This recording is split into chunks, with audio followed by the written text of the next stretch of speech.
계시록 말씀을 다루기 전에 지난주에 말씀드린 요한복음 15장 2절 말씀을 다시 한번 살펴가려고 합니다.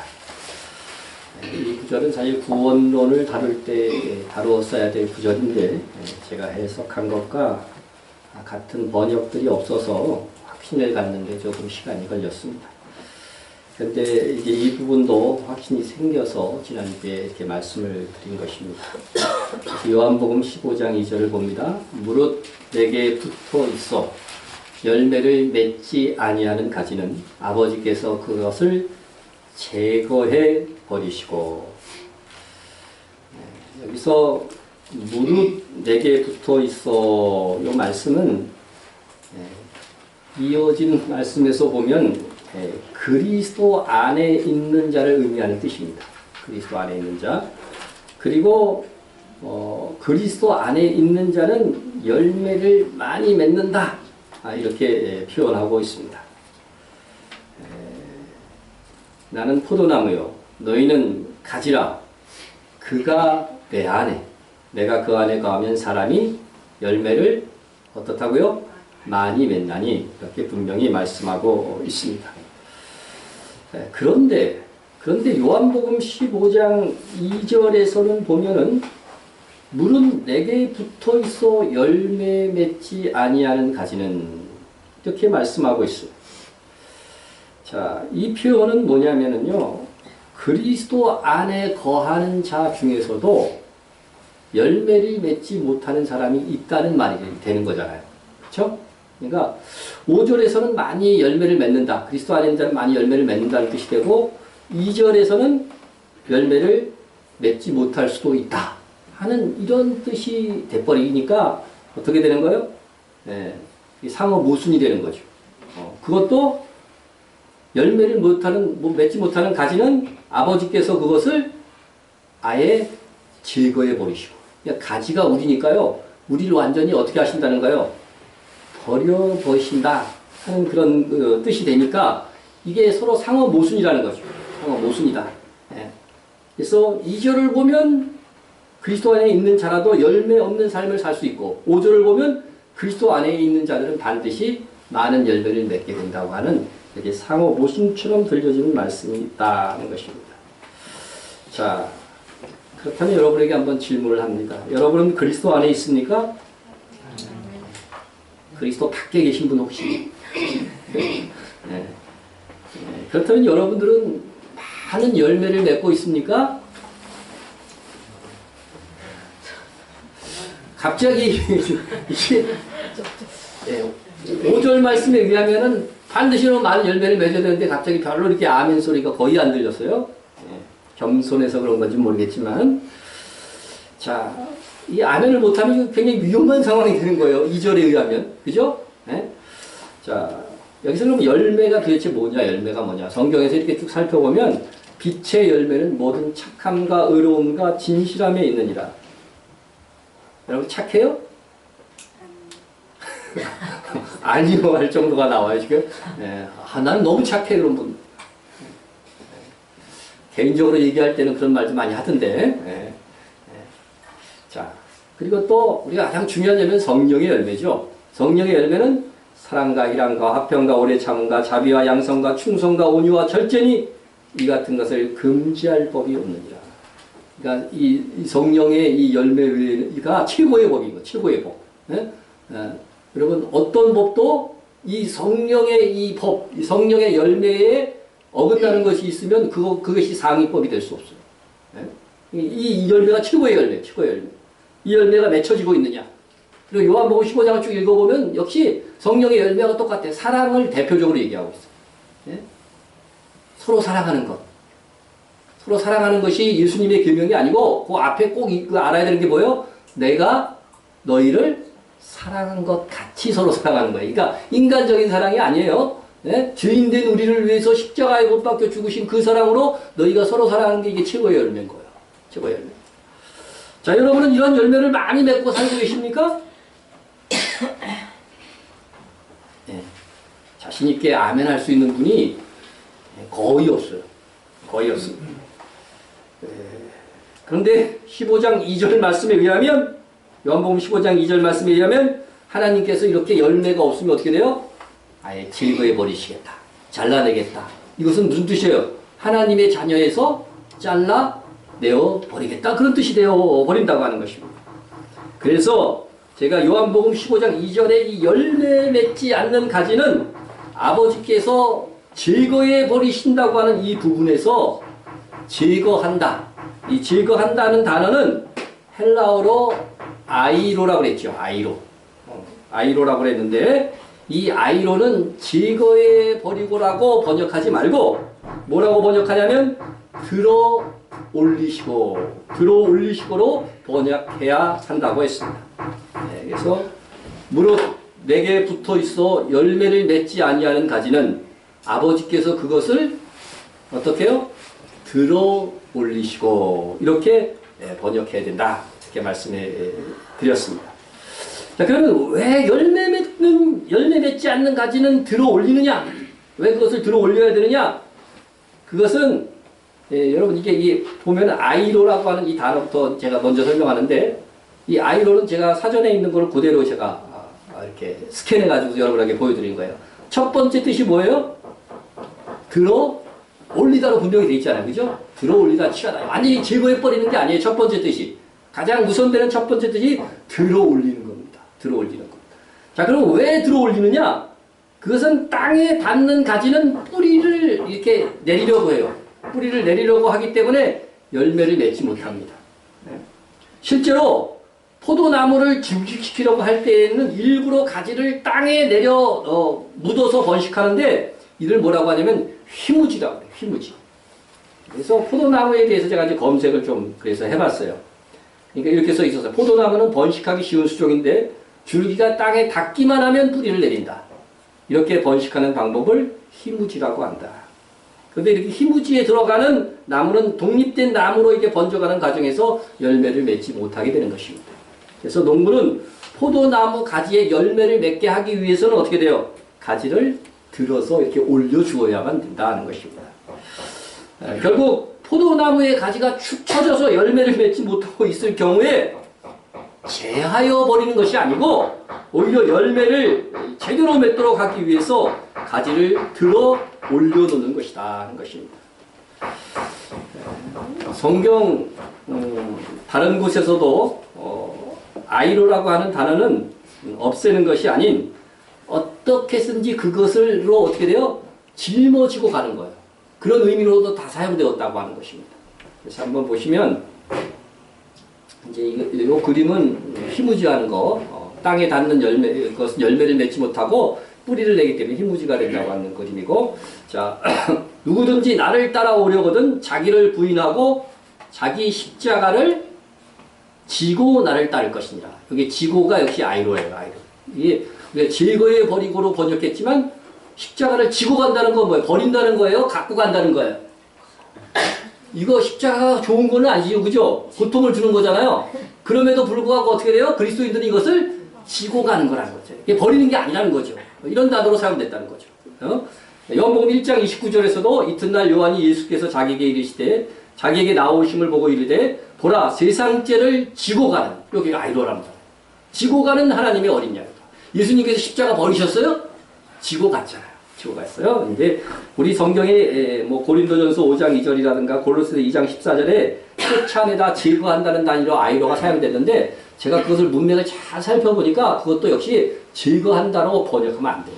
함께 지고 가는 거예요. 십자가에 옮겨서 제거한다는 그런 함께 그것을 담당한다고 하는 그런 의미로 사용되어졌다는 것을 여러분에게 말씀을 드립니다. 그래서 요한복음 15장 2절에 물은 내게 붙어 있어 열매를 맺지 않은 가지는 아버지께서 그것을 들어 올려주시고라는 말씀, 이것을 이제 조금 더 쉽게 의역하면 이런 말씀이 되는 겁니다. 예수님을 믿어서 그리스도 안에 있음에도 이 삶이 이 열매가 없는 사람들 있잖아요. 열매가 없는 자는 아버지 하나님께서 열매를 맺도록 어떻게 하신다? 보살펴 주신다, 그런 뜻이에요. 보살펴 주신다. 네. 근데 이제 이렇게 제가 이제 성경을 이해를 했어요. 원문을 보면서 이렇게 이해를 했는데 그렇게 번역한 성경이 없어서 참 고민을 하고 있었는데 반갑게 우리 브레드 방송에서 나온 달력에 성경에 나무 수종을 이렇게 쭉 써놓고 거기에 관련된 말씀들을 이렇게 하면서 설명해 놓은 것이 있더라고요. 근데 이 제가 해석하고 번역한 거하고 똑같더라고요. 똑같아요. 그래서 그것을 제가 그대로 한번 여러분에게 소개해 드립니다. 헬라어 아이로는 제거해 버리다와 들어 올리다의 의미를 동시에 가지고 있다. 그러나 히브리적 관점으로 볼 때 들어 올리다로 번역되어야 한다. 포도나무의 포도송이는 길에 뻗어 나가는 가지에 달린다. 그래서 가지를 올려주어야 하는데 성서시대에는 철사가 귀했으므로 가지를 올려주기가 쉽지 않았다. 그래서 가지가 땅으로 내려앉으면 가지에 포도송이를 맺을 수 없다. 그래서 열매를 맺지 못하는 가지를 들어 올려주어야 열매를 맺을 수 있다. 예수와께서는 우리가 포도나무에 붙어있기만 하면 들어 올려주셔서 열매 맺게 하시는 신실하신 분이다. 이렇게 되어 있습니다. 성경은 하나님께서 다 저자들이 유대인들이잖아요. 그렇기 때문에 유대인들은 히브리인이란 말이죠. 히브리인. 그렇기 때문에 히브리적 사고로 해석을 해야 보다 정확한 것이라는 겁니다. 그래서 이 말씀에 의거하면 그리스도 안에 있는 자는, 예수 그리스도를 믿는 자는 다시는 버림받지 않는다는 것입니다. 즉 혹 이렇게 열매를 맺지 못하는 그런 삶이 정말 건실하지 못하는 그런 그리스도인이 있다 할지라도 그에게 열매를 맺게 하시려고 하는 하나님의 이 사랑에 열심히 작용하셔서 그가 점차적으로 어떻게 돼요? 성화되어져 가서 열매를 맺도록 하시는 하나님이시다 하는 것입니다. 그래서 한 번 믿어 하나님의 자녀가 된 자는 다시 하나님으로부터 버림받지 않습니다. 만약에 그렇지 않다고 가르치는 자들은 분명 하나님의 나라에 갈지라도 저는 책망을 받을 것이다 생각이 됩니다. 왜냐하면 이는 하나님의 사랑과 하나님의 은혜를 어떻게 해요? 축소시켜서 가르치는 것이기 때문에 그렇습니다. 사람인 이 부모도 한 번 나의 자식으로 태어난 아이는 어떻게 돼요? 대부분의 부모들이 버리지 않잖아요. 버리지 않고 끝까지 사랑하는데 하나님께서 자녀 삼으셨어요. 자녀 삼으셨는데 중간에 버리신다. 이거는 하나님의 사랑을 너무나도 격화시키는, 사람의 사랑보다도 격화시키는 가르침이기 때문에 그런 것입니다. 그래서 우리가 요한복음 15장 6절 말씀을 보더라도 사람이 내 안에 거하지 아니하면 가지처럼 밖에 버려져 마르나니 사람들이 그것을 모아다가 불에 던져 사르느니라. 여러분, 사람이 내 안에 거하지 아니하면이라고 그랬어요. 이거는 포도나무에 가지가 붙어있지 않는 것을 얘기를 하는 거예요. 그죠? 않는 것. 이것은 현재형으로 쓰였기 때문에 지속적으로 그의 생애 속에서 예수 그리스도에게 접붙임이 안 된 가지를 갖다가 버리는 거지, 이미 가지에, 포도나무인 예수님한테 딱 우리가 가지로 붙어 있는데 이것을 잘라내서 버린다? 이거 있을 수 없는 일이라는 거예요. 그래서 이 말씀을 꼭, 이것이 여러분 우리가 믿는 우리에게는 어떻게 돼요? 큰 위로고 하나님의 사랑이 얼마나 우리에게 믿는 자들에게 크게 작용하고 있다고 하는 은혜라고 하는 것입니다. 그래서 여러분이 신앙생활을 하면 할수록 이 하나님의 크신 은혜, 이 사랑이 더욱더 마음속 깊이 느껴져야 되는 거예요. 느껴져야 됩니다. 자, 그래서 이제는 그런데 하나님께서 우리에게 이렇게 살아가다 보면 열매가 없을 때에는 이렇게 들어 올려주시는 이 작업은 말이요, 때로는 뭐로 와요? 징계로 올 수 있다는 거죠. 그죠? 징계로 올 수 있다는 거죠. 하나님의 자녀가 열매 없는 삶을 사는데도 다 잘 돼요, 일이. 그러면 이게 깨달을 가능성이 있을까요? 없어요. 그런 거 하나님께 징계하시는 거예요. 이게 바로 십자가를 지고 간다는 의미로 아이로라고 하는 단어가 사용됐듯이 열매 없는 삶은요, 하나님 앞에 십자가예요. 하나님께 십자가예요. 하나님의 고통이란 말이죠. 하지만 버리지 않고 어떻게 돼요? 어떻게 해서든지 보살펴가지고서 열매를 맺게 하신다고 하는 것입니다. 그래서 이렇게 하나님께서 우리에게 이게 열매 없는 삶을 산다 할지라도 다시금 돌이키게 하시고 시간과 기회를 주셔서 진리 안에서 행할 수 있도록 이렇게 하시는 하나님, 그 하나님의 사랑을 우리가 생각해보면서 우리가 열심히 정말 하나님의 기대에 어긋나지 않는 삶을 우리가 살아야 됩니다. 이 하나님의 사랑을 깨닫기만 하면, 이 끝없는 하나님의 사랑을 깨닫기만 하면 우리의 삶이 변하지 않을 수가 없는 거죠. 변하지 않을 수가 없습니다. 그래서 하나님께서는 우리에게 이렇게 열매 맺는 삶을 원하시는 이유가 또 어디에 있느냐? 열매 맺는 삶. 사랑의 삶, 그죠? 헌신하는 삶, 이런 삶을 원하시는 이유가 뭐냐면요. 이것에 따라서 뭐를 주시기 때문에 그래요? 상을 주시려고 하시기 때문에 그런 거죠. 그러니까 사실은 알고 보면 다 은혜인 거예요. 다 은혜인 거예요. 예? 그래서 우리를 어떻게 쓰면 열매 맺게 하셔서 하나님이 주시고 싶어하는 가장 좋은 선물들을 영원토록 누리게 하시기 위하여서 그렇게 하신다고 하는 것입니다. 그러니까 징계 받았을 때도 어떻게 돼요? 이거 하나님의 사랑을 깨달아서 감사해야 되는 거죠. 그러니까 우리가 꼭 복된 이 한 해의 삶이 될 수 있도록 노력해야 될 것입니다. 자, 이제는 요한계시록 강의를 이어가도록 하겠습니다. 다섯째 나팔을 공부하고 있는데 다섯째 조금 복습을 합니다. 다섯째 나팔이 불자 하늘에서 별 하나가 딱 떨어졌어요. 근데 이 별은 뭐라고 그랬어요?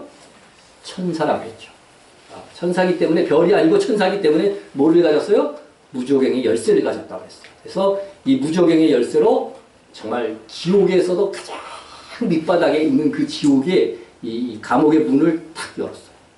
한번 하나님이 이 구약시대 때 가두시고 처음으로 여는 것이지. 신약시대 때 처음으로 엽니다. 그러니까 그곳에서 누가 나오느냐? 타락한 천사들이 나옵니다. 황충의 모양으로 타락한 천사들이 나옵니다.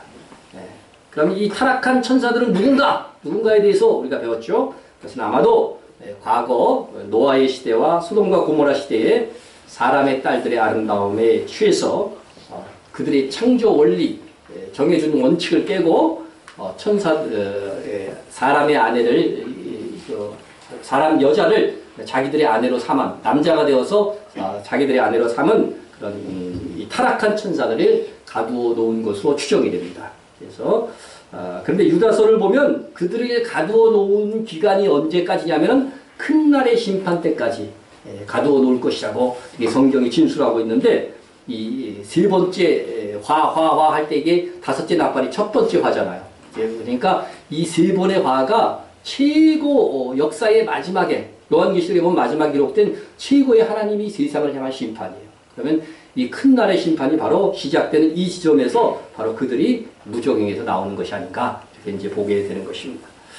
자, 그런데 이 타락한 천사들은 무저갱에서 나오는 대신에 그들에게 한계가 주어지는데 그들은 사람을 괴롭게만 하고 죽이지는 못하게 됩니다. 죽이지는 못하는데 그리고 그 기간도 5개월의 한계가 딱 주어져서 활동할 수 있도록 이렇게 되어 있습니다. 아마도 이 타락한 천사들은 정말 기이한 어떤 형상을 가지고 나올 것인데, 그 몸은 이제 조랑말이 아니에는 전쟁에 쓰는 말. 우리가 조랑말도 보고 전쟁에 쓰는 말도 보잖아요. 근데 전쟁에 쓰는 말은 훨씬 더 기동력도 있고 크잖아요. 그래서 그 몸은 말 모양 같았고, 얼굴은 사람의 얼굴 같은데, 머리에는 금관 비슷한 것을 썼고, 여자의 머리털과 또 사자의 이빨, 사람의 얼굴인데 사람의 이빨이 있고, 또 철흉갑을 했고, 전쟁 소리를 내는 큰 날개가 굉장히 컸던 것 같아요. 그냥 날개 소리를 낼 때마다 전쟁에 막 말들이 달려가는 소리 같은 그런 것들이 났다는 것이죠. 그리고 꼬리가 있었는데 그 꼬리에는 쏘는 화살 같은 것이 날라서 이것을 마서 상대를 공격하는 그런 기능을 담당했다고 하는 것입니다. 이러한 생명체는 앞으로 실제로 나타났을 때에 성경을 모르는 사람들은 아마도 외계의 생명체가 나타났다. 그렇게 말할 가능성이 많습니다. 요한은 이 무저갱에서 나오는 이 타락한 천사들의 어떤 형상을 입은 이 모습을 보면서 한마디로 그들은 황충이다. 황충 모양이다. 이렇게 불렀어요. 황충 모양인데 요한이 보기에는 그 황충은 메뚜기잖아요. 모양이 메뚜기 모양으로 보였기 때문에 그렇다는 것입니다. 그런데 이 타락한 천사들이 이렇게 이제 생명체로 이렇게 해서 나오는데 황충으로 나왔는데 그들에게는 누가 있었냐면 왕이 무질서한 체계가 아니라 왕, 임금이 있었다는 거예요. 임금이 있었어요. 그들에게 왕이 있으니 무저갱의 사자라. 히브리어는 그 이름이 아바돈이요. 헬라어는 그 이름이 아볼루온이었다. 이렇게 되어져 있습니다. 어떤 분은 여기서 나오는 무저갱의 사자가 무저갱의 문을 연 천사다. 이렇게 말씀하시는 분들도 있습니다. 그러나 타락하지 않은 천사가 타락한 천사들의 임금이 된다. 이거는 조금 해석이 좀 언밸런스하다 이렇게 생각이 됩니다. 이것은 마치 예수님께서 귀신들을 쫓아내자 이 바리새인들이 뭐라고 그래요? 귀신의 왕 바알세부를 힘입어서 예수님 보고 쫓아냈다. 이렇게 이야기를 막 뒤집어 씌우는 거죠. 근데 예수님께서 뭐라고 대답하시나요? 어떻게 귀신의 왕이 자기 부하들을 쫓아냈냐 이거죠. 그렇지 않다. 그러니까 예수님께서는 예수님을 왕으로 인정하지 않는 귀신들을 쫓아낸 것입니다. 귀신들을 쫓아낸 것. 그리고 타락한 천사의 왕이 그래서 타락하지 않은 천사가 타락한 천사들의 왕이 될 수는 없다는 것입니다.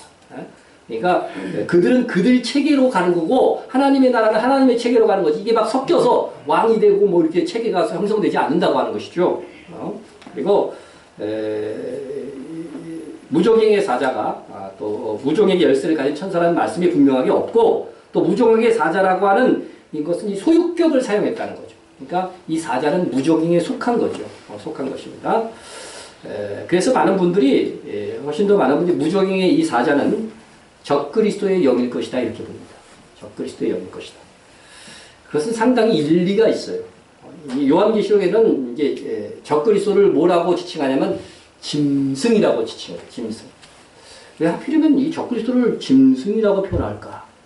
희한하잖아요. 근데 우리가요 역사를 잘 이렇게 살펴보면요 성경의 역사도 그렇고 세상의 역사도 살펴보면요 옛날 고대의 유명한 왕들을 다 짐승에 비유했어요. 짐승에 비유했어. 여러분 학교 다니시는 분들 이게 뭐예요? 스핑크스잖아요, 그죠? 스핑크스 이집트 가면 볼 수 있는 이게 이제 유명한 스핑크스입니다. 자 그런데 이 스핑크스가 몸은 뭐예요?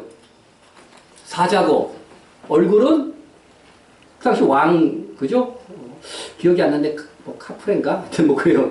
그 왕의 얼굴 모양입니다. 얼굴 모양. 그러니까, 이렇게, 위대한 왕을요, 아주 사나운 짐승의 어떤 얼굴에다 이렇게 표범에다 갖다 붙인 적도 있고, 또, 테베에 있는 어떤 스핑크스는요, 날개가 달린 사자예요. 날개 달린 사자.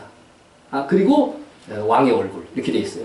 성경에도 보면 실제로, 다니엘서 보면 날개 달린 사자가 나와요, 안 나와요? 나와. 이 바벨론을 의미하는 그런 모습이 나옵니다. 그래서 성경에는 이게 짐승은 여기서 짐승이라고 하는 이 표현은 우리에게는 참 이상한 말 같지만은요, 이 성경이 기록될 당시에는 당연히 누구를 상징하는 거예요? 왕을 상징. 그 나라나 그 나라의 왕을 상징하는 거예요. 그래서 요한계시록 13장 1절에 우리가 앞으로 배울 것이고 내가 보니 바다에서 한 짐승이 나오는데, 그렇죠? 그래서 짐승이 나온다는 것은 이것을 읽는 사람들, 이 시대의 사람들은 다 뭐라고 생각해요? 왕이 나오는데 이렇게 생각하는 거예요. 짐승이 나오는데 뿔이 열이요. 뿔은 권력을 얘기하는 거예요. 그러니까 그 밑에 뭐가 있는 거예요? 이 큰 왕 밑에 10명의 왕이 있다는 그런 뜻이 되는 거죠. 왕이 있고 머리가 7이더라. 그러니까 그 머리는 이제 어떤 그 영역의 전통을 이어받느냐, 그것을 이제 얘기하는 것입니다. 자, 그래서 뭐 그건 나중에 하고, 그럼 이 네 왕, 여기서 말하는 이 짐승은 왕이라고 하는 것은 다니엘서에 보면 명확하게 그것을 표시를 하고 있어요. 짐승 넷이 바다에서 나오는데 그 모양이 각각 다르더라. 이렇게 돼 있잖아요. 요한계시록 표현하고 똑같아요, 달라요? 똑같잖아요. 그런데 다니엘서에는 짐승이 누구냐? 이 네 짐승은 세상에 일어날 네 왕이다. 이거 왕 분명히 표현하고 있어요. 그래서 이거는 뭐 달리 해석할 길이 없고 또 이 짐승이 적그리스도라고 이 계시록 13장 1절에 있는 것이 적그리스도라고 해석하는 것들은 제가 알고 있는 한 모든 뭐 목사님들의 신학 때 다 그렇게 해석을 해요. 다 그렇게 해석을 합니다. 자, 그러면은 이제 이 바다에서 나온다고 그랬는데 바다가 뭐냐 도대체? 바다 속에서 사람이 이렇게 나오냐? 그건 아닐 거라고 하는 거죠. 그러면 여기 다니엘서에서 바다에서 네 짐승이 나온다고 그랬는데 이 네 왕은요 이미 역사 속에서 실현이 된 거예요. 그러면 그들이 어디에서 나왔는지를 보면 바다가 의미하는가를 다 알잖아요. 그렇죠? 그들은 그 세상 열국 중에서 나온 거예요. 그래서 이 바다는 믿지 않는 세상 열국을 얘기하는 거예요. 세상 열국을 의미한다는 거죠. 그래서 물론 이제 어떤 분들은요 이걸 그냥 문자적으로 봐갖고 아마 바다, 섬나라 중에서 적그리스도가 등장할 것이다. 이렇게 해석하시는 분들도 있어요. 구약 성경에 주로 바다라 이렇게 하면은요, 지중해를 가리켜요, 지중해. 그래서 유럽 쪽에서, 이 지중해가 있는 유럽 쪽에서 적그리스도가 등장할 것이다. 이렇게 해석하는 분들도 있는데, 이게 부분적으로 저는 그것도 타당한 해석이라 생각이 듭니다. 또 여기서 이 바다가 무적행이라고 하는 분들도 있어요. 이 바다가 무적행이다. 하지만 무적행과 바다는 분명히 다른 단어고, 무적행이 바다라는 근거를 찾을 수가 없습니다. 그리고 바다에서 짐승이 나온다는 말씀은 이 파도와 풍랑이 있는 정말 세상 나라의 이 요동함을 잠재우면서 등장하는 한 왕이 있을 텐데 그것이 마지막 시대에 적그리스도가 될 것이다. 그런 의미의 표현으로 생각하면 되겠습니다. 자, 근데 계시록 11장 7절과 17장 8절에서 보면은 이 짐승이요, 바다가 아니라 무적행에서 올라올 것이라고 하는 표현도 있다는 거죠. 그 말씀을 봅니다. 그들이 그 증언을 마칠 때 무적행으로부터 올라오는 짐승이 그들과 더불어 전쟁을 일으켜 그들을 이기고 그들을 죽일 터인즉. 이렇게 되어 있어요. 그러니까 계시록에서는 처음 이 11장에서 짐승이 나와요. 그런데 이 짐승이 어디서부터 올라와요? 무적행에서부터 올라온다. 이렇게 되어 있습니다. 우리 다른 성경에도, 다른 편에도 보면, 7머리와 10뿔 가진 짐승의 비밀을 내게 이르리라. 그죠? 13장에서 7머리와 10뿔 가진 짐승이었잖아요. 내가 본 짐승은 전에 있었다가 지금은 없으나 장차 무적행으로부터 올라와 멸망으로 들어갈자니. 이렇게 되어져 있습니다. 그러니까 이 짐승은 무적행으로부터 올라온다는 성경의 표현도 있고, 바다에서부터 나온다고 하는 표현도 있고, 그런 것입니다. 그래서 그렇다면 이렇게 자연스럽게 우리가 해석할 수 있는 것은 열국을 장악하며, 바다가 세상 열국을 의미하는 거니까 열국을 장악하면서 등장할 적그리스도는 무적행에서 올라온 타락한 천사의 영이다. 이렇게 해석을 하면 쉽다는 겁니다. 이렇게 해석할 수 있습니다. 그렇다면 무적행에서 올라오는 이 적그리스도의 영을 가진 타락한 천사는 언제 무적행에서 올라오느냐는 거죠. 언제? 그것은 요한계시록에서 보면요, 무적행에서부터 이 악한 영이 올라오는 것은 어디밖에 없어요? 다섯째 나팔 때밖에 없다는 거죠. 다섯째 나팔밖에 없어요. 물론 천년왕국 후에 이들이 다시 갇힌 다음에 천년왕국이 끝날 지점에 다시 나옵니다. 이들이 이제 무적행의 열쇠가 열려가지고 다시 한번 잠시 나오는 경우가 있는데, 그것은 예수님이 재림하시고 천년이 지난 후의 이야기입니다. 그렇게 보면 다섯째 나팔이 불 때밖에는 적그리스도의 영을 가진 타락한 천사가 나올 시기가 없다는 거죠. 그러면 다섯째 나팔에서 이 타락한 천사들이 괴생명체의 모양으로 나올 때에 그 타락한 천사들 중에서 누가 적그리스도의 영을 가진 천사겠느냐? 그래서 당연히 그 타락한 천사들의 임금이 무적행의 사자일 것이다. 이렇게 볼 수밖에 없다고 하는 것이죠. 그래서 다섯째 나팔에서 이 타락한 천사들의 왕으로 거론되는 이 영이 나중에 적그리스도의 영이 될 것이라고 하는 겁니다. 앞으로 이제 있을 일이지만 다섯째 나팔에서 무적행의 사자로 나와서 타락한 천사를 5개월 동안 진두지휘하다가 이후 타락한 천사들이 육체가 그 다음에 어떻게 돼요? 소멸되는 거예요. 5개월짜리니까 소멸되고, 그리고 나서 적그리스도의 영이 마지막 사탄의 이 권세를 받아서 적그리스도로 사용될 사람에게 이제 들어가는 거죠. 들어가는 겁니다. 그러니까 적그리스도로가 될 그 사람은 지금 지구상에 살아서 걸어다닐 가능성이 많아요. 걸어다닐 가능성이 많습니다. 단지 아직 그에게 뭐가 안 들어간 거예요? 적그리스도의 영이 들어가지 않은 것뿐이죠. 그러나 다섯째 나팔 이후에 적당한 시기에 이 무적행의 사자, 곧 적그리스도의 영이 적그리스도가 될 사람에게 들어갑니다. 그렇게 이제 여러분, 귀신의 영이 들어간 사람은 어떻게 돼요? 누구처럼 돼요? 귀신처럼 되잖아요. 그건 많이 봤잖아요. 멀쩡한 사람도 그 악한 귀신이 들어오면 무슨 짓 해요? 무당 짓도 하고 막 이렇게 하잖아요. 그게 다 그런 거란 말이죠. 그러니까 귀신이 들어가면 귀신 짓을 하듯이 이 적그리스도의 영이 들어가면 이 사람이 어떻게 돼요? 이제 적그리스도의 역할을 하게 되는 거예요. 일반 보통 하급 귀신의 정도가 아니죠. 이 적그리스도의 영은 굉장히 이 사람이 이제는 사람들을 속일 수 있는 능력과 또 광명의 천사의 모습으로 이제 나타날 겁니다. 평화의 화신처럼 막 드러날 거예요. 왜 사람들이 속느냐 하면은 그 사람이 진짜 그리스도 같이 보일 거기 때문에 사람들이 속는 거예요. 그래서 이렇게 적그리스도의 역할을 하게 될 것이다.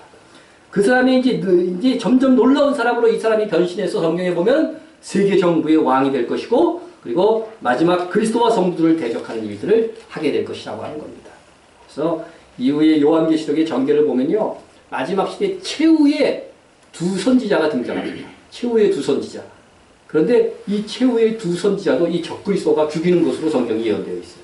그러니까 이 적그리스도의 영이 들어간 자가 얼마나 이제 자기의 본색을 드러내면서 성도들을 핍박하고 또 능력도 굉장히 출중해질 것을 우리가 상상할 수가 있습니다. 또한 이렇게 타락한 천사들 위에 임금의 형태가 있는 것, 그죠? 이 무적행의 사자가 임금이라고 했어요. 이 체계가 있는 것은 구약 시대에 예수님과 천사들의 체계에서도 우리가 살펴볼 수 있다는 거죠. 왜냐하면 여기 보시면요, 여호와의 사자 하면 구약 성경에 누구였어요? 예수님 그리스도잖아요. 근데 여호와의 사자들 하면 누구였어요? 그냥 일반 천사들이었단 말이죠. 이게 하늘의 체계를 알고 있는 거예요. 하늘의 체계를 알고 있는. 그러니까 무적행의 사자가 그리스도의 역할을 해야 되니까 어떻게 돼요? 예? 적그리스도이지만은 자기가 무적행의 사자 하면은 어떻게 돼요? 우선 적그리스도의 영을 가진 사람이에요. 그리고 무적행의 사자들 하면은 황충들, 그죠? 타락한 천사들, 그 밑에 있는 이런 모양을 갖추고 있다, 이렇게 생각하시면 되는 것입니다. 이렇게 이 다섯째 나팔에서 나온 무적행의 사자가 적그리스도의 영이라고 한다면 저는 그렇게 봅니다. 근데 그렇게 볼 수밖에 없을 것 같아요. 제가 보기에는 적그리스도의 영이라고 한다면 이 무적행의 사자는 후에 적그리스도가 되어 온 세계를 파괴하고 멸망의 자리로 들어갈 자다, 이것입니다. 그런데 그러한 역할을 하기 전에 무적행에서 나온 이 황충들의 임금의 역할을 해서 사람들을 하나님이 정해놓으신 영역 안에서만 괴롭게 하는 일들을 하게 되는 겁니다. 사탄이 욥을 괴롭힐 때도 어떻게 돼요? 하나님께서 뭐를 정해주시죠? 한계를 정해주시죠? 그 생명만은 어떻게 하라 그래요? 괴롭게 하면, 죽이면 안 된다 하는 그런 한계를 놓고 네 마음대로 하라 그러죠? 이렇게 사탄과 마귀도 하나님이 정해주신 규율 안에서 밖에 활동할 수가 없어요. 그렇지 않으면 어디 갇혀요? 무적행에 갇힌 이 천사들이 그런 천사들이에요, 다. 그러니까 그것을 알기 때문에 이 규율을 지킬 수밖에 없는 거죠. 자, 그래서 이 무적행의 사자들이 파괴하는 역할들을 결국 하고 멸망으로 들어갔기 때문에 그들의 이름조차도 뭐예요? 파괴자, 멸망자, 이렇게 이름이 되는 겁니다. 히브리어는 그 이름이 아바돈이요. 아바돈은 멸망이라는 뜻이고, 헬라어로는 그 이름이 아볼루온이라, 파괴자다, 이런 뜻을 가지고 있는 것입니다. 자, 그는 이제 이 이름대로 세상과 사람들을 파괴하는 일을 하다가 멸망으로 들어갈 존재다 하는 것이죠. 자, 예수님께서도 세상을 파괴하고 황폐하게 만들 적그리스도의 출현에 대해서도 이 땅에 계실 때 말씀해 주셨어요. 말씀해 주셨는데 봅시다. 그러므로 너희가 선지자 다니엘이 말한 바 멸망에 가증한 것이지. 가증한 것이 거룩한 것에 선 것을 보거든 그때에 유대에 있는 자들이 산으로 도망할지어다 했습니다. 이것을 저는 그동안 어떻게 알았었냐면 적그리스도가 예루살렘 성전에서 쓰는 것으로 생각했는데 여기서 멸망에 가증한 것은 우상이에요. 우상. 그러니까 적그리스도의 우상이 새롭게 축조될 성전에 거기 놓이게 될 것이라고 하는 거죠. 놓이게 될 것이다 하는 것입니다. 그때는 어떻게 하라는 거예요? 산으로 도망해라. 유대에 있는 자는 산으로 도망해라 하는 주님의 말씀이 있는 것이죠. 그래서 여기서 이제 이 멸망에 가증한 것, 그리고 이것의 마지막 적그리스도인데 이것에 대한 예언은 다니엘이 말한 바라고 했어요. 다니엘에서 9장 27절, 11장 31절, 12장 11절에 세 번이나 이 존재에 대해서 예언되어져 있습니다. 그런데 이렇게 적그리스도의 우상을 예루살렘에 세우는 이유가 뭘까? 예루살렘에 왜 세울까? 그거죠. 그것은요, 이건 분명한 우상 숭배잖아요. 그죠? 누가 보기에도. 그죠? 십계명에 보면 아무 형상을 만들지 말라고 그랬는데, 딱 적그리스도의 형상을 만들고 거기에 숭배하고 경배하게 한다는 것이죠. 그러면은 적그리스도는 그동안은요, 아주 평화의 언약을 맺고 등장하는 거죠. 세계를. 그런데 얼마 지나서 어떻게 돼요? 그 본색이 드러나요. 언제부터 본색이 드러나냐? 성전에 뭐를 세워요? 우상을 세우면서. 그러니까 그동안 조금 영적으로 밝지 않는 그리스도인들이나 유대인들도 속아 넘어가는 거예요. 그 사람이 그리스도인 줄 알고. 그런데 우상을 세우면서 어떻게 돼요? 아, 이거 가짜구나. 적그리스도구나. 그때는 누구나 알게 되잖아요. 그 모습을 보게 되니까. 그렇게 되면 어떻게 돼요? 반기를 들게 되는 거죠. 반기를. 그렇게 되면 요 시점을 중심으로 해서 참으로 하나님을 섬기는, 참으로 예수 그리스도를 믿는 사람들은 분명하게 갈려지는 거예요. 알곡과 가라지가 분명히 갈라지는 거죠. 그렇죠? 이것의 말은 누구도 순종할 수 없는 일이잖아요. 왜? 우상에게 이게 절하고 이런 것들은 아무리 그동안 그가 평화를 얘기했다 할지라도 이거는 가짜다고 하는 것이 모든 것이 드러나는 순간이거든요. 그래서 참 성도들을 드러나게 해서 그들을 어떻게 하고자 하는 거예요? 죽이고자 하는 거예요. 죽이고자 하는 거예요. 그러니까 어떻게 돼요? 도망하라고 지금 얘기한 거예요. 이때 우리도 무장해서 싸우라고 돼 있어요, 성경에? 우리 말씀대로 해야 돼요, 말씀대로. 네? 그때는 도망하는 거죠. 도망하는 거죠. 이것은 물론 예루살렘에서 일어날 일이지만 전 세계에 영향을 줄 거예요. 이 땅에서도 어떻게 돼요? 그게 이제 짐승의 표로 드러날 것인데, 짐승의 표를 받는 자들은 자동으로 이 우상 숭배가 되는 거죠. 그런데 그래서 이 짐승의 표와 이 우상을 통해서 유대인들과 누구예요? 참 그리스도인들을 박해하는 시점. 이것은 숭배하지 않으면 죽이는 시점이 바로 이 시점이라고 하는 거죠. 이 시점이라고 하는 거죠. 자, 그래서 우리가 왜 이 사탄이 마지막 시대 유대인들과 적그리스도를 그리스도를 믿는 사람들을 쌍그리 죽이려고 하느냐? 그것은 유대에 남아있는 사람들을 다 죽여야만 무엇을 막을 수 있기 때문에 그래요? 예수님의 재림을 막기 때문에. 예수님이 재림하시면 그들의 때가 어떻게 되는 거예요? 끝나는 거예요. 때가 되기 전에 왜 우리를 괴롭게 하셨나이까 했잖아요. 이제 예수님이 재림하면 때가 된 거예요. 어디에? 그들이 진짜 무적행에 완전히 다 갇히는 거예요. 그렇기 때문에 이들이 예수님만 재림하지 않으면 그들의 때를 무한정 연장해 나갈 수 있다니까요. 그러니까 예수님이 재림을 막는 방법은 이거밖에 없다는 거예요. 예수님이 재림하시기 전에 어땠냐면 유대인들이 회복된다고 그랬어요. 그죠? 그러니까 유대인들이 회복되어져서 주의 이름으로 오시는 이여 할 때까지 주님이 하신 말씀이에요. 너희가 나를 보지 못하리라. 주님이 말씀하셨잖아요. 그러니까 이제 유대인들이 회복되어서 주여 어서 오시옵소서 할 때가 되면 어떻게 돼요? 주님이 오신다는 거죠. 그러니까 유대인의 회복이 마지막 어떻게 돼요? 주님의 재림을 최종적으로 예비하는 길이 된다는 거죠. 그래서 우리가 뭐에 힘쓰는 거예요? 유대인 성도에 힘쓰는 이유도 주님의 재림을 예비하는 길이라고 하는 거예요. 네? 이렇게 된 것입니다. 자, 그래서 이 사단은 어떻게든지 유대인들만 없애면은 주의 이름으로 오시는 이여 할 사람이 없잖아요. 그러니까 쌍둥이 유대인들은 죽이려고 하는 거예요. 그러니까 이 일반 역사 속에서도 왜 자꾸 유대인들을 죽이려고 하고 반유대적인 사상이 세계에 팽배하는가 하면은요, 이런 것들을 시행했고 앞으로 최종 마지막 시대에는요, 이것을 그냥 흉측하게, 그죠? 정말로 살벌하게 진행하기 위해서 이러한 악한 영들이 지금도 작업을 하고 있는 거예요. 우리가 그걸 잘 알아야 됩니다. 자, 이상 우리가 다섯째 나팔로 등장할 이 적그리스도의 영을 가진 무적행의 사자에 대한 말씀을 드렸습니다. 그런데 그러면 지금부터는 이 다섯째 나팔의 다른 해석들 살펴보고자 합니다.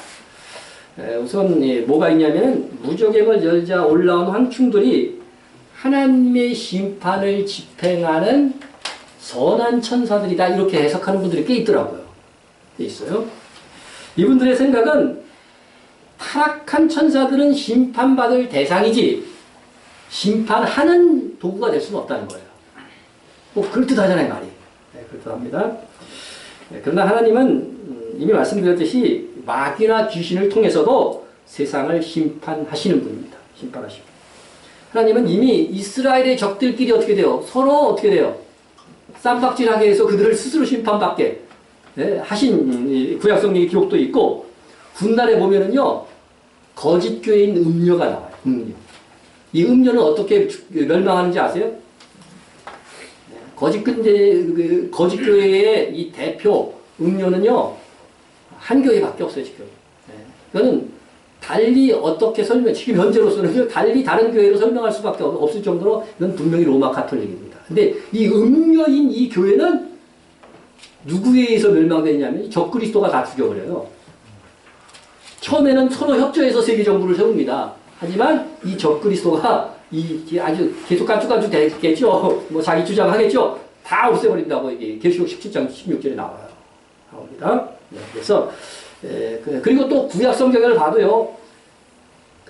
바벨론 다음에 메데 바사 나라가 나오고 그 다음에 그리스라고 하는 헬라 나라가 나오고 그 다음에 로마 나라가 나오잖아요. 근데 성경 다니엘서 보면 각 나라마다 영이 있어요. 영이. 이것을 머리라고 표현한 거예요. 계시록에서는 7머리라고 얘기하는데 바벨론으로부터 출발한 것이 이제 첫 번째 머리예요. 첫 번째 머리. 그 다음에 메데 바사가 두 번째 머리고 이렇게 하는데 이 각 나라마다 영이 있는 거예요. 영. 그 나라가 세워지기 위해서는요.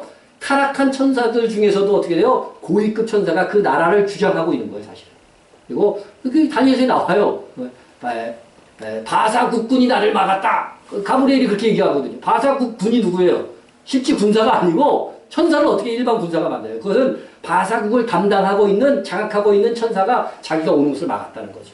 그런데 나중에 이제 헬라군이 등장할 것이다 얘기하는 것은 헬라에라고 하는 나라를 장악하고 있는 타락한 천사가 어떻게 돼요? 페르시아를 제압하면서 헬라가 그리스 왕 알렉산더 대왕이 등장하게 되는 거다. 그러니까 우리가 눈으로 보여지는 이 세상의 역사 이면이 어떻게 돼요? 하늘의 전쟁을 지금 다니엘은 다 보여주고 있는 거예요.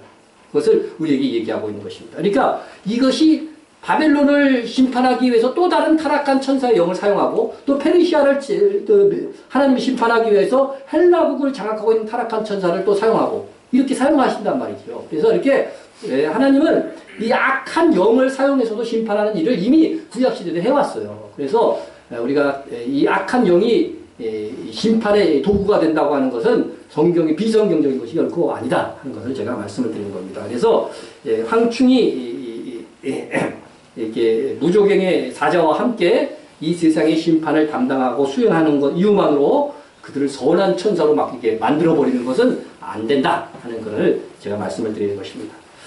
또 황충과 무조갱의 사자는 무조갱에서 올라와요.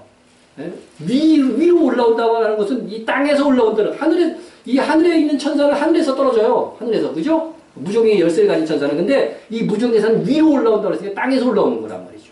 땅에서 올라오기 때문에 무조갱 소속이에요. 무조갱. 그래서 무조갱의 사자 할 때도요. 무조갱의 소유격이에요. 소유격. 그래서 무조갱 소속의 사자라고 하는 거죠. 그러니까 당연히 그들은 선한 천사가 무조갱이 있을 수는 없었잖아요. 그러니까 그것은 분명히 악한 천사들이다. 악한 천사들이다. 이렇게 말씀을 드립니다. 자, 그래서 요 해석은 제가 틀렸다고 명확하게 얘기를 합니다. 명확하게 얘기하고, 자, 그러면 다섯째 나팔의 다른 해석들을 또 이제 살펴보는데, 이것은 우리 이제 브레드 방송에서도 굉장히 이분 광고를 많이 하더라고요. 어빈 텍스토 목사님의 해석입니다. 다섯째 나팔의 해석인데, 이분은 다섯째 나팔이 걸프전이라고 해요. 걸프전. 이분들은 이 해석들은 전부 다 뭐예요? 요한 때서부터 이 예언된 게 다 이루어졌고 지금 다섯째 나팔까지 이루어졌다고 보고 해석하더라고요. 이루어졌는데 그래서 이제 이 걸프전이라고 하는데 이 걸프전은 뭐 우리 아주 젊은 분 외에는 다 알 거예요, 여러분들. 그죠? 아주 뉴스에 많이 나왔던 것이라. 그래서 이라크에 의한 쿠웨이트 침공. 이것이 1990년부터 91년에 걸쳐서 있었던 그런 전쟁을 의미하는 것입니다. 그래서 이라크가 쿠웨이트를 침공하자 미국을 중심으로 한 연합 30여 개국, 여기엔 러시아하고 다 참여했어요. 근데 이제 미국이 주로 중심이 됐죠. 미국이 중심이 되는 이 나라들이 이라크와 전쟁을 벌이는 사건이죠. 그래서 이것을 다섯째 나팔로 본다는 것입니다. 자, 그럼 걸프전에 무엇을 가지고 이 다섯째 나팔로 보느냐? 걸프전에 나온 황충이 있었잖아요. 그럼 걸프전에 그럼 황충이 등장했을까? 황충이 드세요. 황충들의 모양이 메뚜기 모양이라고 그랬죠? 메뚜기 모양이라고 했는데 걸프전에서 사용된 제트기라든가 헬리콥터 이런 것이 황충이었다 이렇게 보는 거예요. 그래서 요한이 과거 시대에 우리는 지금 흔히 보는 게 헬리콥터지만 과거 시대에 그걸 봤으면은 그렇게 보았을 수도 있다 하는 그런 해석을 하는 것이죠. 정말 그런가 한번 봅시다. 메뚜기는 이렇게 생겼어요. 그죠? 메뚜기. 제트기는 이렇게 생겼어요. 비슷해요? 뭐 그렇게 보면 그런 것 같은데 이거 메뚜기 같아요? 이제 이렇게 해석을 하니까 제가 한번 비교를 해보는 겁니다. 이런 것들 이게 메뚜기 같은가? 이거 실제 골프존에 사용됐던 것들이니까. 네. 자, 이게 메뚜기가 지금 날아가는 모습이에요. 꼭 이것을 봤다고 한다면 이와 같은 어떤 이 헬리콥터를 봤다면 그럴 수도 있겠다. 그런 생각은 조금은 듭니다. 조금은 들어요. 자, 그리고 이제 이 골프전에 이라크는 쿠웨이트의 이제 막 다국적분들이 쳐들어오니까 그 유정을 여기다 불을 붙여갖고 폭파시켰잖아요. 근데 그것이 바로 무적행에서 나오는 연기라고 하는 거죠. 이게 막 불태울 때 막 연기가 나잖아요. 그것도 이제 봅시다. 이 골프전 때 제가 찾은 그림들인데 이런 것들을 보면 이렇게 유정을 이제 태운 거예요. 태우면서 시커먼 연기들이 올라가잖아요. 그죠? 그러니까 이 속에서 헬리콥터들이 막 날아가 다녔으니까 그렇게 보였을 것이다. 이렇게 이제 해석을 하는 거죠. 그래서 무려 700개의 유정을 이렇게 불태웠다고. 700개 유정을 불태웠는데 얼마나 하늘이 어두워졌는지 이제 이렇게 보여주는 거예요.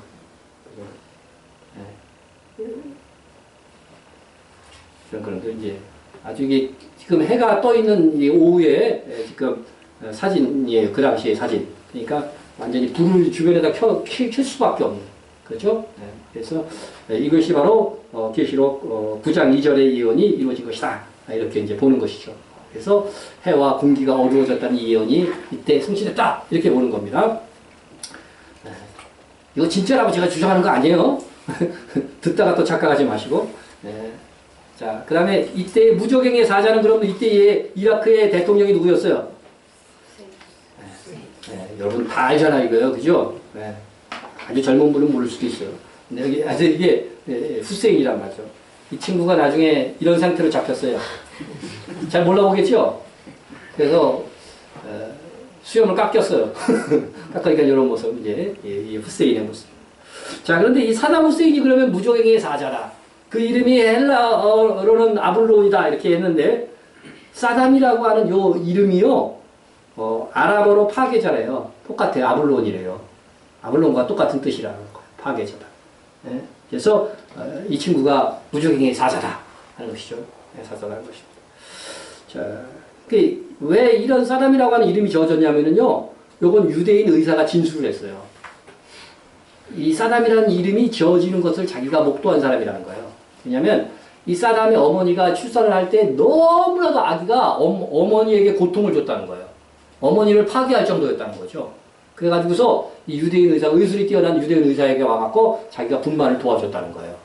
그래서 나오면서 어머니를 거의 파괴시키고 실신시켰기 때문에 파괴자라고 하는 사담이라고 하는 이름을 지어줬다는 거예요. 그래서 사담 후세인이 된 거예요. 네. 자, 그래서 이게 이제 고대 근동에서는요. 고대 근동에서는 태어날 때의 상황에 따라서 아이의 이름을 짓는 것은 일반적인 거예요. 구약 성경에도 그런 게 많이 나오죠. 슬픔의 아들이라고 하는 이름이 베논이에요. 베논이. 베냐민의 원래 원 이름이죠.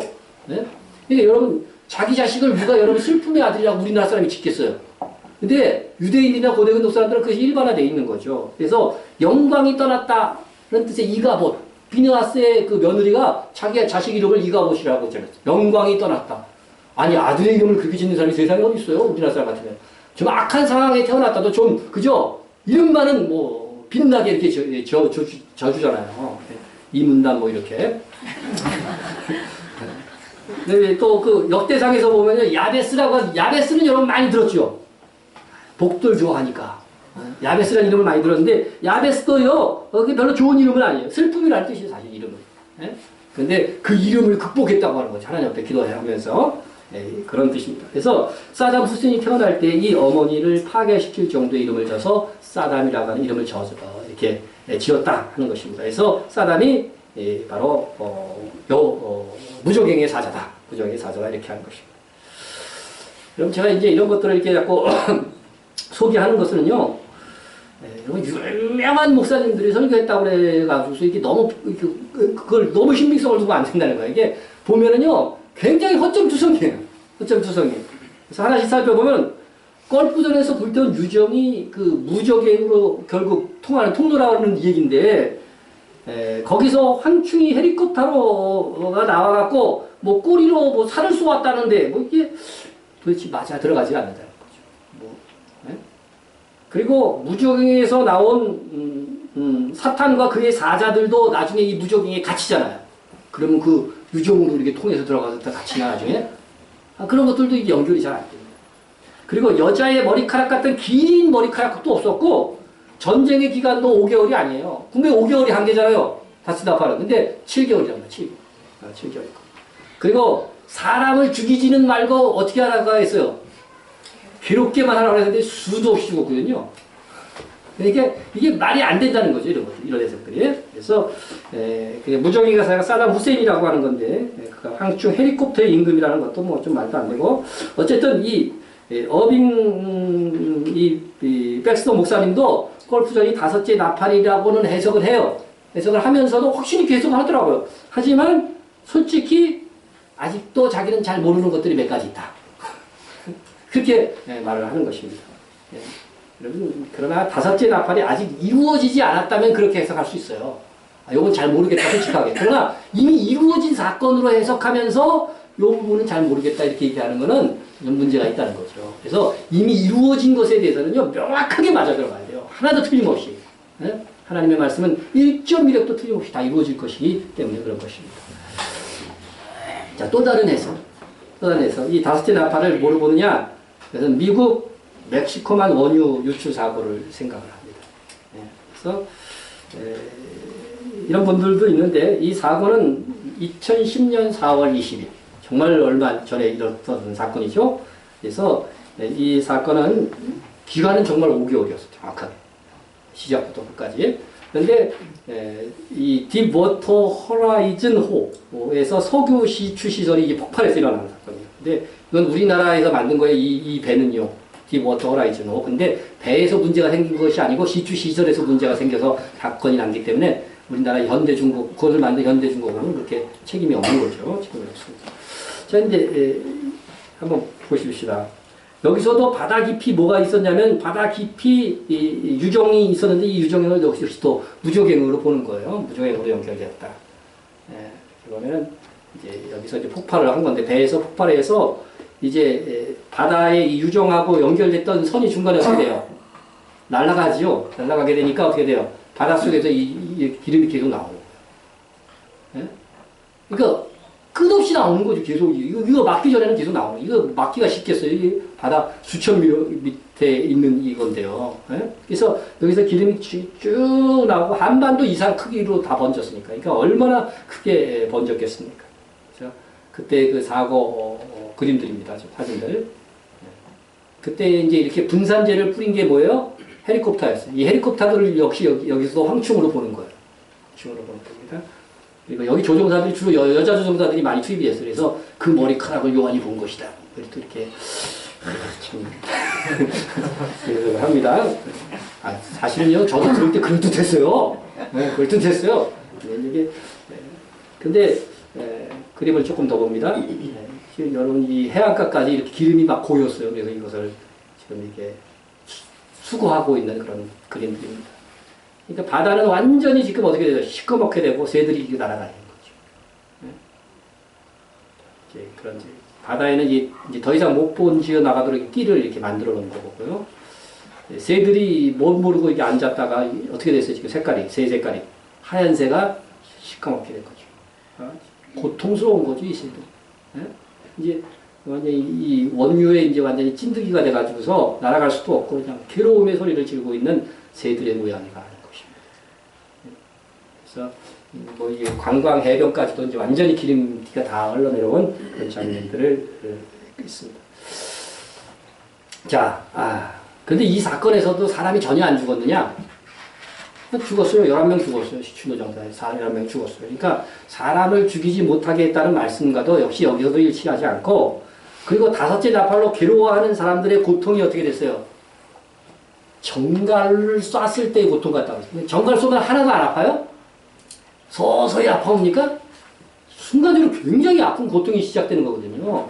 그와 같은 어떤 징조들이 여기 멕시코 원유 사건에서도 없었어요. 그러니까 여기서 이제 뿌려진 이 분산재가 아주 해악한 것이었기 때문에 그 주변에 있는 사람들에게 많은 괴로움을 줬을 것이라고 하는데 괴로움을 주실 수 있었지만 정갈의 고통과 같은 그런 고통은 아니었잖아요. 이런 것들이 성경하고는 맞아 들어가지 않는 것입니다. 그리고 당시 이제 이 무적에게 사자는 그럼 누구냐? 그럼 헬리콥터가 황충이었다면 헬리콥터 소속이 미국이었는데 그 당시 미국 대통령이 누구였어요? 오바마예요, 오바마. 그러니까 그래서 이제 사실 어떤 오바마가 적고 있어도 그런 주장들도 있어요, 사실은. 사실 있긴 있어요. 있습니다만 또 다른 해석은 또 이제 이 멕시코 원유 유출을 고의적으로 일으킨 사건인데 오바마가 임금이 아니고 사실은 이게 아주 일루미나티나 프리메이슨 조직에서 한 거기 때문에 거기에 우두머리, 그러니까 이 무적행의 사자는 감추어져 있다 이렇게 이제 설명하시는 분들도 있습니다. 저는요 이것이 이루어진 사건이라고 이렇게 해석을 할 경우에는 이것은 정확하게 얘기해야 돼요. 하나라도 틀리면 어떻게 돼요? 이건 잘못된 해석이라는 거죠. 이런 해석들이 조금 맞아 들어가지 않는 것들이 너무 많이 있고 사람이 죽었다고 하는 것은 두 해석에서 다 나온 허점이에요. 다 허점. 그렇다고 한다면 이런 것들은 조금 받아들이기 힘든 해석이 아니냐 이렇게 생각이 됩니다. 그래서 저는 이것이 아직은 이루어지지 않는 미래의 사건이다. 미래의 사건이 이렇게 봅니다. 그래서 훗날 다섯째 나팔에 묘사된 이 예언과 완전하게 일치하는 사건이 있을 것입니다. 그래서 그때에 정말 현재로서는 상상할 수 없는 이 생명체들의 출현, 그리고 어떻게 보면은 저는 이 프리메이슨이나 이 악한 조직들이요 더 이걸 잘 아는 것 같아요. 이와 같은 생명체들을 자꾸 이렇게 공상 영화를 통해서 자꾸 보여주고 외계 생명체가 있다고 막 자꾸 이런 것들 유도해 나가거든요. 이런 일이 있을 때 어떻게 돼요? 돌려치기 하려고 그러는 것 같은 그런 제 개인적인 생각입니다. 개인적인 생각입니다. 자, 그래서 앞으로 이 다섯째 나팔과 같은 괴 생명체의 등장을 통해서 하나님 등장할 때 우리는 명백하게 이것이 다섯째 나팔이구나 우리는 확인할 수 있게 될 것이다 하는 것입니다. 아마 그때가 이제 이방인으로서는 거의 구원의 막차를 타는 시기다. 그렇게 봅니다. 막차를 타는 시기다. 그래서 로마서에서는 이방인의 수가 차면 그때에 유대인의 회복이 있을 것이라고 되어 있잖아요. 말씀을 한번 봅니다. 형제들아 너희가 스스로 지혜 있다면서 이 신비를 너희가 모르기를 내가 원하지 아니하노니. 그죠? 이거 똑똑하다는 사람은 다 이거 알아야 된다는 거예요. 예? 이 신비는 이방인의 충만한 수가 들어오기까지 이스라엘에 들어온 우둔하게 된 것이다. 이렇게 얘기했습니다. 자, 그래서 지금 이스라엘에서 예수 믿는 사람들이 점점 서서히 늘어나고 있잖아요.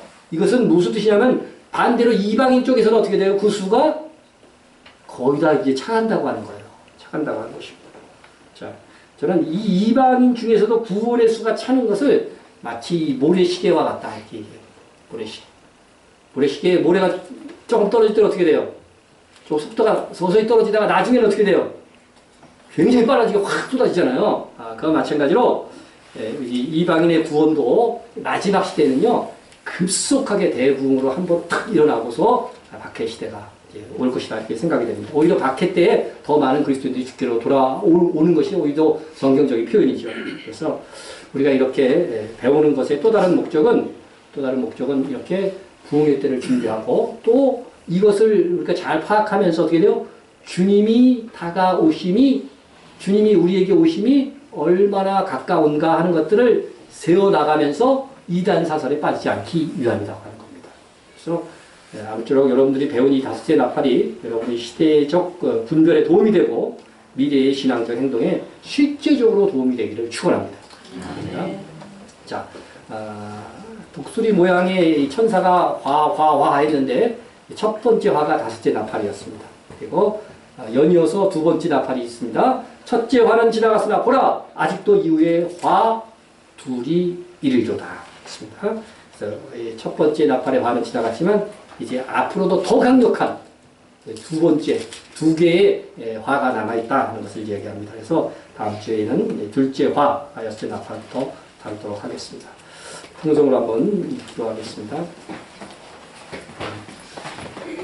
우리의 기도와 후원으로 내탄할교회가 세워질 수 있도록 이제 내일 우리가 첫 번째 후원금을 이렇게 이제 보내려고 합니다. 그래서 위해서 여러분 계속해서 기도해 주시고 또 선교에 대한 관심과 기도 또 헌신이 여러분들이 더해질 수 있기를 바랍니다.